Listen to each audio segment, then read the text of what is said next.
The Bose QC45s. I just picked these up. I got them last Friday, a few days ago. And I picked up a pair of these because I saw these were on sale at Lenovo for $229. And on top of that, I could get another $10 off using a promo code they had. So I paid $219 for these before tax. I should preface this saying that I had the QC35 Mark IIs back then, which I did a few videos on, and I love those headphones. Except my biggest problem with them was that they always lost connection very easily. But I primarily think that was because I bought a refurbished pair, so it probably had problems in the first place. But besides that, I really like the comfort on those. And I also had the Sony WH-1000XM4s, which those were also decent headphones. I just found them a little bit too big. Yeah, that's the main thing. I mainly just missed the comfort of the QC series. So I've used these for a few days, and obviously the design is exactly the same as like the QC35-2s, same build, plastic, very, very solidly built, stretchy, but it's all plastic around. And yeah, the case is also pretty much the same, fold them the same way like that. So wearing these, I realized just how comfortable these headphones are and just how great the ANC was. For some reason, to me, the WH-1000XM4s, the ANC was very adaptive, and because the seal wasn't that good on my head, the ANC wouldn't be working at its full potential. That's how I always felt, and I always felt that it was weaker than the ANC on my QC35-2s.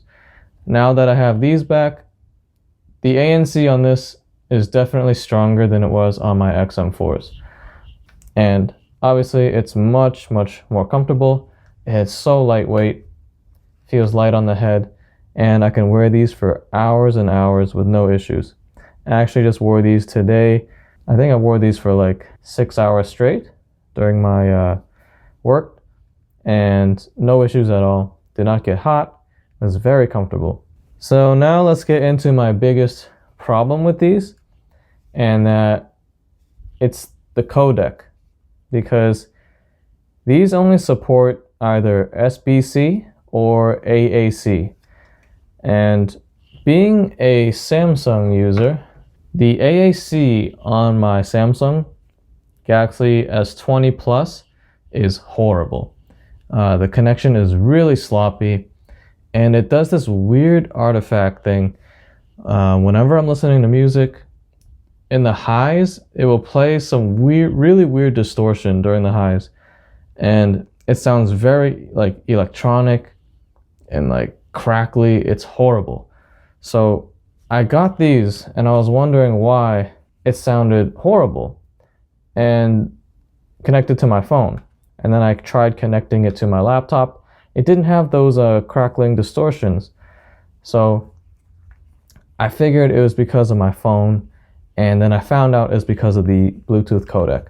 So if I switch it to SBC, which is technically a lower grade codec for Bluetooth, it sounds normal and there's no distortion, no crackling. It actually sounds much better than AAC on my phone. So that's my biggest problem, is that even with the XM4s, I had LDAC, but these QC45s don't have LDAC or even aptX.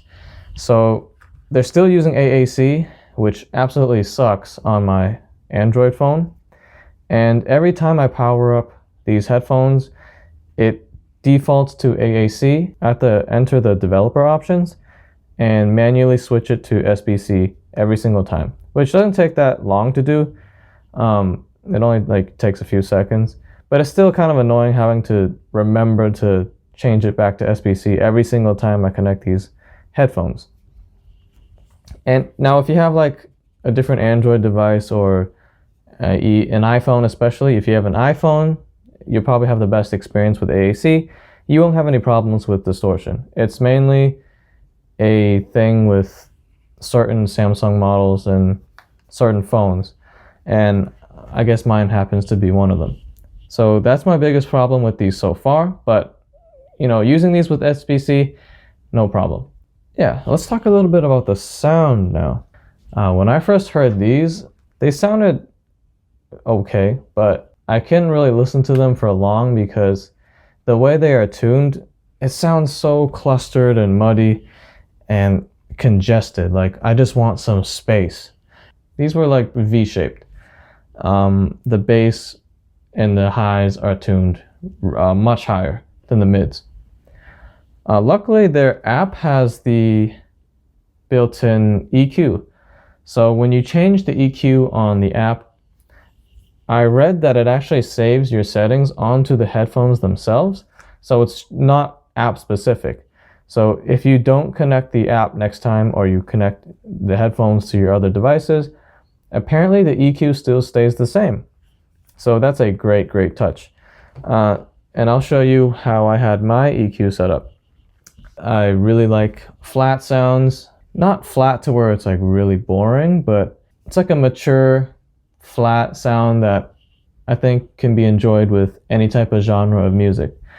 So with the bass, I turned it down to like -6, and the mids, I bumped it up to around +2, and the treble, I also bumped it down to like -6 or -7. I thought the treble was really excessive here, and also the bass.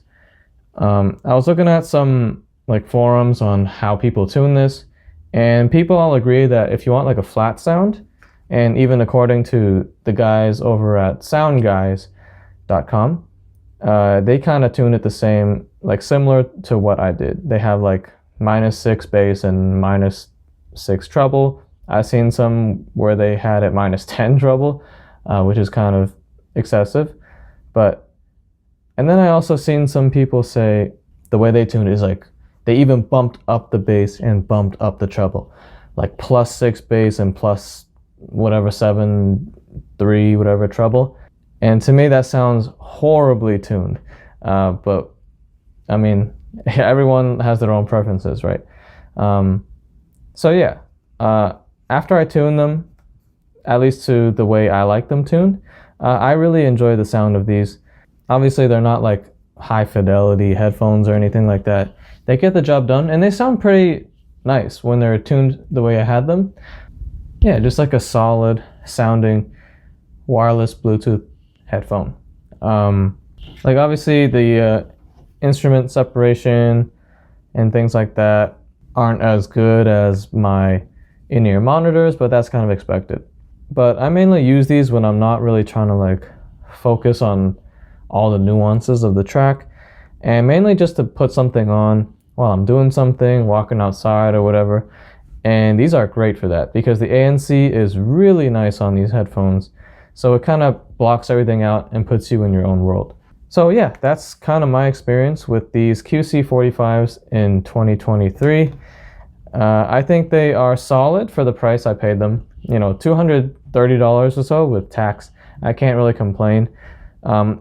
I wanted to try the XM5s, but you know, those are like almost double the price, like $400 before tax. They're a little bit steep. For the price I paid for these, they get the job done, and there's a lot of things I like about these. My biggest problem is just the Bluetooth codec is kind of outdated, and at least the one they use sucks on my Samsung phone. So yeah, so that's it for the QC45s.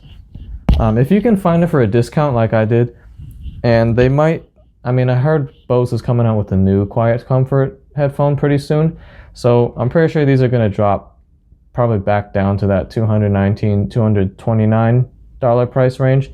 So if they do, and you want a solid pair of Bluetooth ANC headphones, definitely pick this up. These still get the job done, and the most important thing, they are extremely comfortable. Yeah, thanks for watching this video, and I will see you guys in the next one.